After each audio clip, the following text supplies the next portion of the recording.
Assalamualaikum warahmatullahi wabarakatuh. Selamat datang peserta MPLS SMPN 1 Cibeber yang sangat luar biasa. Perkenalkan, nama Bapak Lana Pipi, alamat Kampung Penggerangan, guru mata pelajaran PPKN, unit kerja di SMPN 1 Cibeber. Baiklah, anak-anakku yang hebat. Setiap manusia memiliki kewajiban untuk belajar. Sejak kita dilahirkan, kita dihadapkan dengan kewajiban untuk belajar. Belajar untuk makan, belajar untuk berjalan, hingga kita besar, kita masih tetap belajar di sekolah dan juga di lingkungan sekitar. Meskipun sebenarnya belajar telah kita lakukan sehari-hari, banyak orang yang berasumsi bahwa belajar merupakan hal yang tidak menyenangkan. Tetapi kalau kita mempunyai caranya, belajar itu akan menyenangkan. Oleh karena itu, mari kita bahas tentang cara belajar efektif. Baiklah, peserta MPLS. Pada hari ini, Bapak akan menyampaikan materi MPLS, yaitu cara belajar efektif. Tetapi sebelumnya, tahukah kalian apa itu belajar? Belajar adalah usaha untuk memperoleh pengetahuan, sikap, dan keterampilan hidup. Nah, di sini kalau kalian belajar, nanti ke depannya hasilnya kalian akan memperoleh pengetahuan, sikap, dan juga keterampilan hidup. Aktivitas kalian membaca buku, menulis, kemudian belajar di lingkungan sekitar kalian, mencari informasi eh, yang kalian peroleh dan menyimpannya ke dalam pikiran atau otak kalian itu juga termasuk dalam belajar. Belajar juga diartikan sebagai proses tingkah laku, ya, dari yang tidak terampil menjadi terampil. Jadi bahwa di sini belajar itu tidak hanya memperoleh nilai atau angka saja, tetapi ada perubahan sikap. Dari sikap yang tidak baik menjadi sikap yang baik dan juga keterampilan, ya, dari yang tidak bisa menjadi bisa. Nah, agar belajar lebih efektif, kalian perlu persiapan belajar. Apa saja sih persiapan belajar efektif? Persiapan belajar efektif yang pertama, tumbuhkan motivasi untuk belajar. Motivasi itu apa? Motivasi adalah kehendak untuk melakukan sesuatu. Motivasi itu bisa pengaruh dari orang lain, misalkan dari orang tua, guru, orang-orang sekitar kalian, ataupun dorongan dari kesadaran diri kalian sendiri. Nah, kalau seorang siswa memiliki motivasi itu akan memudahkan untuk belajar. Misalkan kalian ingin menjadi dokter, berarti kalian harus belajar. Nah, kalian ingin jadi guru juga sama harus belajar. Itulah motivasi yang ada pada diri kalian sendiri. Tinggi rendahnya seorang siswa juga untuk belajar tergantung dari motivasi. Jika kalau siswanya hanya termotivasi dengan nilai atau angka, mereka akan belajar di saat kalau ada ulangan saja. Tetapi berbeda dengan siswa yang tujuan ingin mencari ilmu. Dia akan terus belajar walaupun tidak ada ulangan ataupun tidak ada tugas. Jadi di sini motivasi kalian untuk belajar itu penting agar kedepannya kalian menjadi lebih baik. Persiapan belajar efektif yang kedua, buatlah jadwal belajar yang teratur. Nah, setelah seorang siswa memiliki motivasi, maka langkah selanjutnya yaitu siswa membuat jadwal belajar. Terlebih khusus jadwal belajar di luar sekolah atau di rumah. Misalkan jam sekian mengerjakan apa?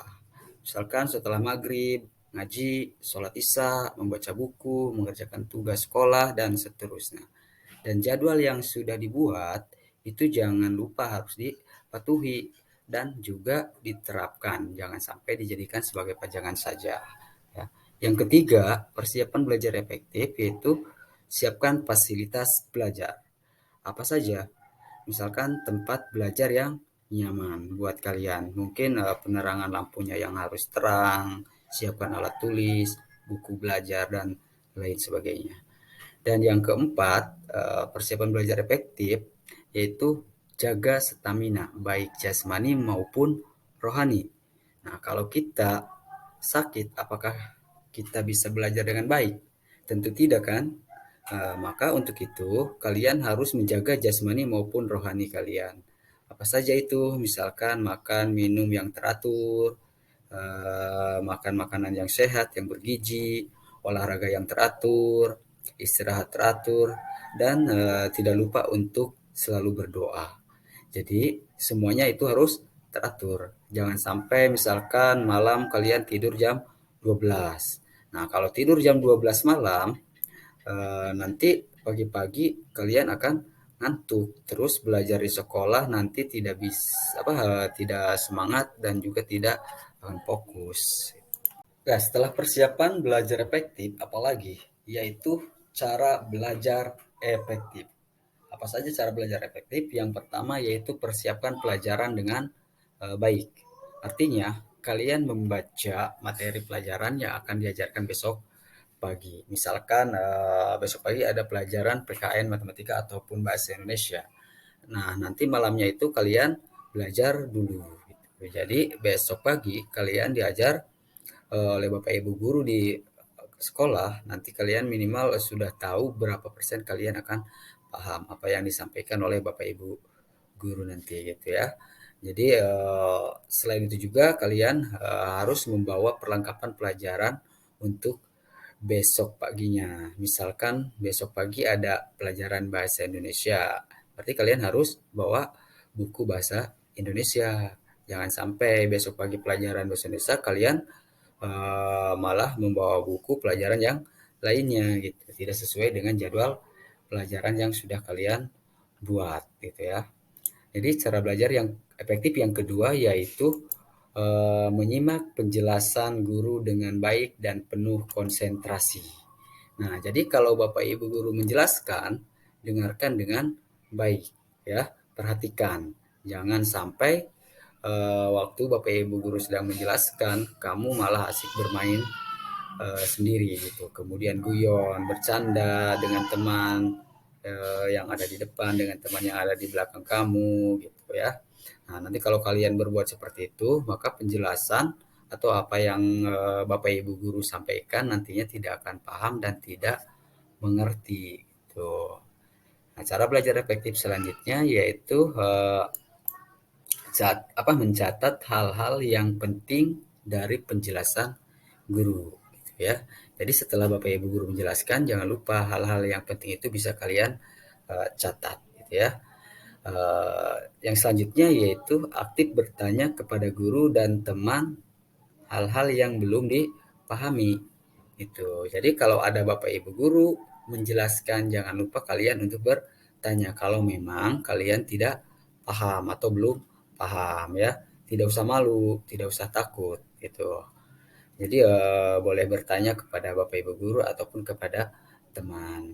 Nah, seperti masih ingatlah kalian peribahasa. Misalkan malu bertanya, sesat di jalan. Itu artinya nanti kalau orang yang malu bertanya itu biasanya akan selalu salah gitu ya.